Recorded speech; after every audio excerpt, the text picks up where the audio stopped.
Illustre-moi donc comment ça se passe, ça, parce que là, on parle de tonnes et de dizaines de tonnes et de dizaines de tonnes de produits dangereux qui arrivent des États-Unis à Blainville. Ça arrive comment chez nous? Ça se passe comment? Ben, des beaux grands camions, des 53 pieds qui arrivent, traversent la frontière, qui traversent toutes nos routes, nos autoroutes du Québec, qui sortent à la sortie 25, le boulevard qui arrête devant Stablex sur le boulevard industriel. Puis là, c'est de soir. Fait que de jour, acceptabilité sociale, t'en verras pas. Ou un ou deux. C'est tout le soir. Quand tu passes, après 8h, 9h, ils sont tous en ligne. Et ils ont même, Blainville a même fait un chemin d'arrêt pour pas que ce soit nuisance, que ça arrête dans le boulevard. Donc, tu as les 7, 8 camions qui attendent, puis qui rentrent. Puis, donc, mais là, je t'arrête parce que Michel Perron, il dit que c'est pas vrai ce que tu dis. C'est juste de jour que ça se passe, lui. Écoute, je vais l'inviter à venir prendre le thé assis devant chez lui parce que moi, je passe devant là à peu près au moins 5 à 6 fois plus que ça, 10 fois par semaine. J'ai ma fille qui fait du soccer, puis je vais à des cours qui sont juste à côté, ils se passent devant, là, je les vois et tout le monde le sait. Là. Donc, c'est ça. Il y a une odeur.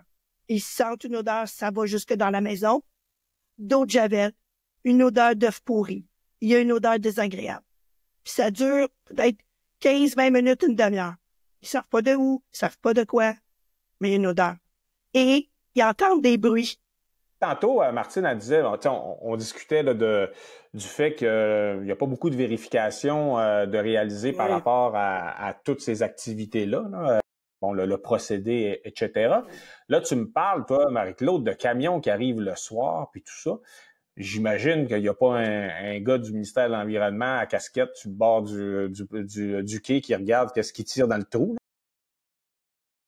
Non. Est-ce qu'on sait vraiment qu'est-ce qui tire là-dedans? La réponse, c'est non. D'ailleurs, moi, j'ai fait des demandes d'accès à l'information pour avoir la liste des clients de Stablex. Ça a été En fait, le ministère de l'Environnement m'a même pas répondu.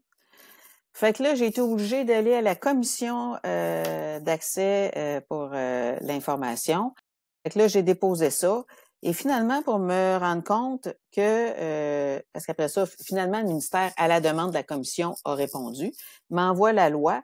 Puis la loi a une exception parce que tous les producteurs de déchets toxiques doivent déclarer. Sauf Stablex. C'est bizarre, hein?